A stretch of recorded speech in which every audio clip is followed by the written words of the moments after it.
Hi, welcome to my channel. Today we're going to continue with a series of videos where I'm explaining to you how to conjugate verbs in Portuguese. And the very first video was to explain to you how the personal pronouns work in Portuguese and the difference between them and English and the nuances that we have.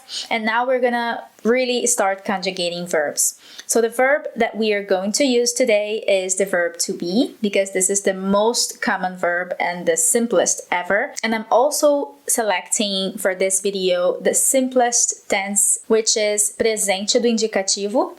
So it's simple present basically.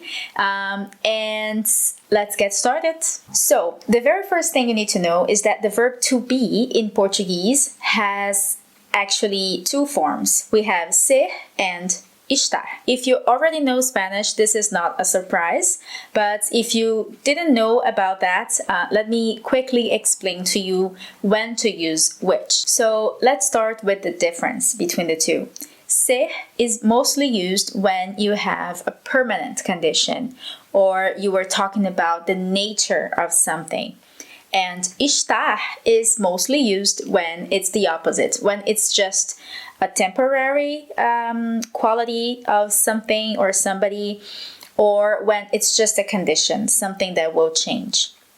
And I can also expand a little bit and say that we can also use ser for origin or identity. And estar is mostly for temporary location. There are many exceptions and other cases where you can use either ser or estar, but let's start simple and just assume that's always the case, all right? And how to conjugate these two verbs, which are the same as the verb to be in English? Well, these two verbs are irregular. So let's start conjugating ser in the present, in the simple present, or presente do indicativo. Eu sou, tu és, ele é, or ela é, or a gente é, or você é. If you don't understand what I'm saying, please go watch my previous video. Let's continue. Nós somos, vós sois, but as I said in the previous video, don't waste your time learning this conjugation. Nobody uses vós in Brazil. Eles, elas são. Or vocês são. Alright?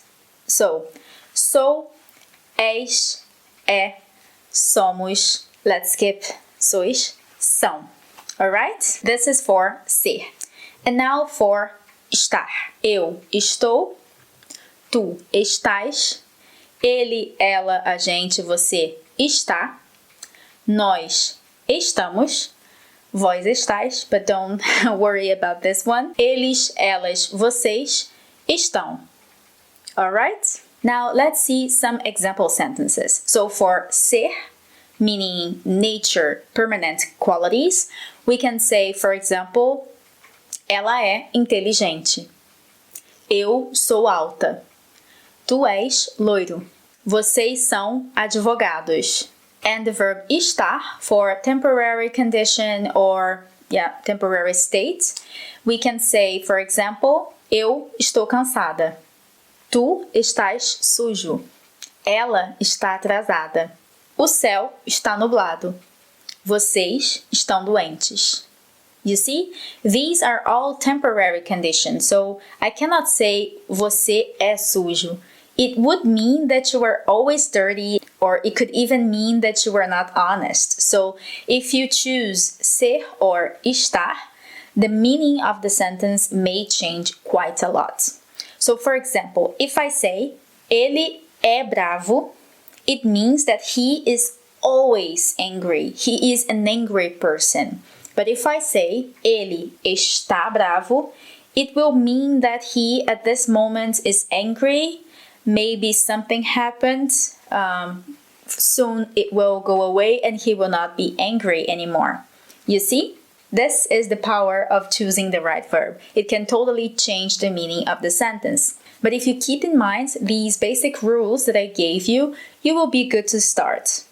Now, let's see some examples using the verb ser meaning identity, origin of a person.